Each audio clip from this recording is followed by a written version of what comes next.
duality of patterning. So when sounds combined in a particular order, they make a meaningful strings. कि अलग अलग sounds को आप साथ में रखोगे एक ऑर्डर में, तो उससे एक वर्ड बनेगा। ये स्ट्रिंग जो है उसको हम वर्ड बोलते हैं। For example when we combine ग और ड in this order, then it has one meaning.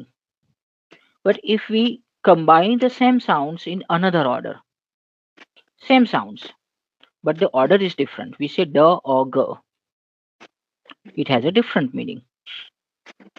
Sound change नहीं कर रहे हो, साउंड का ऑर्डर चेंज कर रहे हो, और उससे जो है मीनिंग चेंज हो जाएगा। Thus, we can create we can create unlimited sentences or words with the help of limited contrastive sounds. अगर आप असमीज लैंग्वेज की साउंड सिस्टम स्टडी करोगे तो उसमें मैक्सिमम 35 to 50 साउंड्स होंगे, उससे ज्यादा नहीं होंगे। उसे तो हम विशिष्ट ध्वनि कहते हैं। हाँ, ध्वनि फाइन के साउंड्स जो है, फॉर एग्जांपल कॉन्सोनेंट्स है या वॉवल्स है, स्वर और व्यंजन। ठीक, तो स्वर और व्यंजन मिलाकर टोटल अप्रोक्सीमेटली 50 साउंड होंगे। लेकिन जब आप एसएमएस लैंग्वेज बोलते हो तो वो 50 साउंड का यूज करके आप हजारों वर्ड्स बना सकते हो, आप हजारों सेंटेंसेस बना सकते हो। Okay? तो क्या हो रहा है, हमारे पास बहुत सारी सिस्टम्स है लैंग्वेज में कि साउंड की अपनी सिस्टम है कि साउंड को एक पर्टिकुलर ऑर्डर में रखेंगे तो उससे वर्ड बनेगा। तो वो ऑर्डर जो है वो एक सिस्टम है। वर्ड्स को एक पर्टिकुलर ऑर्डर में रखेंगे तो उससे सेंटेंस बनेगा। तो सेंटेंस जो है वो दूसरी सिस्टम है। सेंटेंसेस को एक पर्टिकुलर ऑर्डर में रखेंगे तो उससे पैराग्राफ या टेक्स्ट बनेगा, तो एक और सिस्टम है। उसका मीनिंग कैसे जनरेट होता है कि जैसे एक वर्ड है, उसका एक मीनिंग है, तो मीनिंग का अपना सिस्टम है। अगर वो वर्ड को दूसरे वर्ड के साथ मिक्स किया जाए तो उसका एक नया सिस्टम बनेगा। जैसे हम बोलते हैं कंपाउंड वर्ड और समास बोलते हैं। तो समास का अपना सिस्टम है। आई डोंट नो आप असमीज में क्या बोलते हो? हिंदी में समास बोलते हैं, संस्कृत में समास बोलते हैं। हाँ, हमारे भी समाज ही बोलते हैं, समास समाज। बोलते हैं। आपको बहुत सिंपल सा एग्जांपल देता हूँ। फॉर एग्जांपल हिंदी में हम बोलते हैं वर राजा, कि ये समास है। उसमें 2 वर्ड्स है, वर एक वर्ड है और राजा दूसरा वर्ड है। दोनों वर्ड्स को कंबाइन करके हम तीसरा वर्ड बना रहे हैं। वर्ड का मतलब होता है ग्रूम और राजा का मतलब होता है किंग। Okay, fine. दूसरा हिंदी में वर्ड है वर वधु। वर का मतलब होता है ग्रूम और वधु का ग्रुप। मतलब होता है ब्राइड। राइट। तो वर वधु मतलब bride and groom.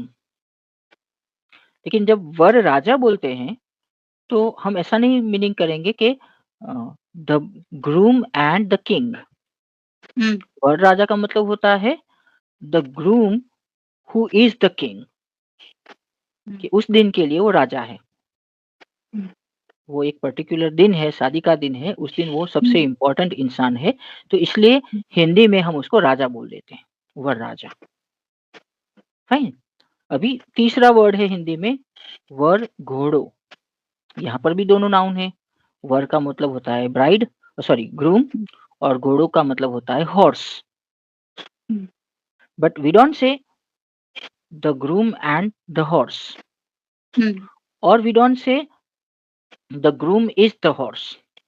Hmm, okay, what we say is the horse procession prepared for the groom, वर घोड़ो ग्रुप। Is the procession. बारात लेकर जाते हैं शादी में, या। तो घोड़े पर बिठाकर उसको ले जाते हैं, तो जिसको वर घोड़ा बोलते हैं। हुँ, यहाँ पर हिंदी में, गुजराती में भी बोलते हैं।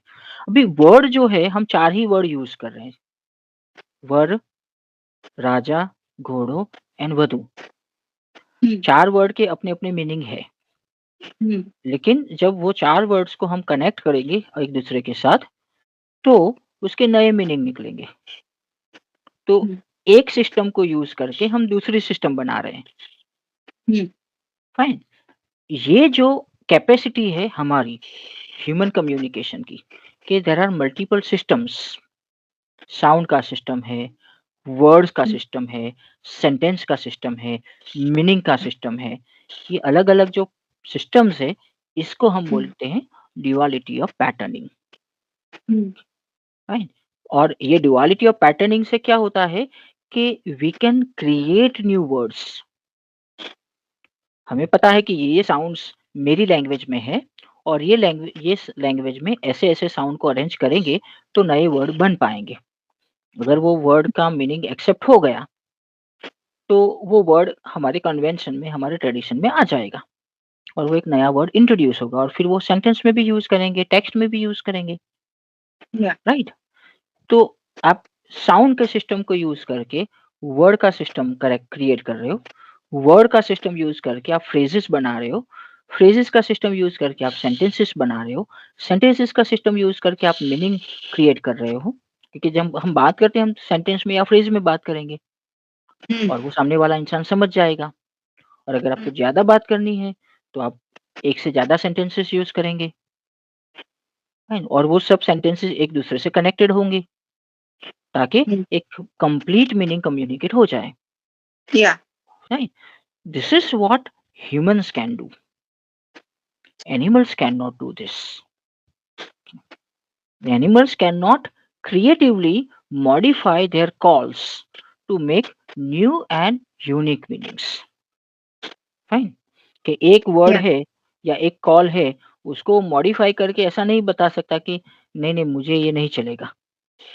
कि फॉर एग्ज़ाम्पल भूख लगी है मुझे, तो मैं बोलूँगा कि मुझे भूख लगी है, लेकिन मेरा मन हुआ है कि मुझे दोई खाना है, कि या आपके यहाँ जो बहुत पॉपुलर मिष्टी दोई या दोई, हम्म, अभी वो मुझे खाना है तो मैं बोलूँगा कि मुझे भूख लगी है, तो कोई मुझे मिष्टी दोई नहीं खिलाएगा, हम्म, मुझे खाना ही खिलाएँगे। अगर मुझे मिष्टी हम्म, दोई खाना है तो मुझे बताना पड़ेगा कि मुझे मिष्टी दोई खाना है। एनिमल के पास ये वेरिएशन नहीं है, हम्म, उसको भूख लगती है वो खाना ही खाता है, उसका क्रेविंग नहीं होता, फाइन? और वो क्रेविंग होगा तो भी उसको एक्सप्रेस करने का तरीका नहीं होगा, हम्म, फाइन? तो this is where systems allow us to do so many things with the language.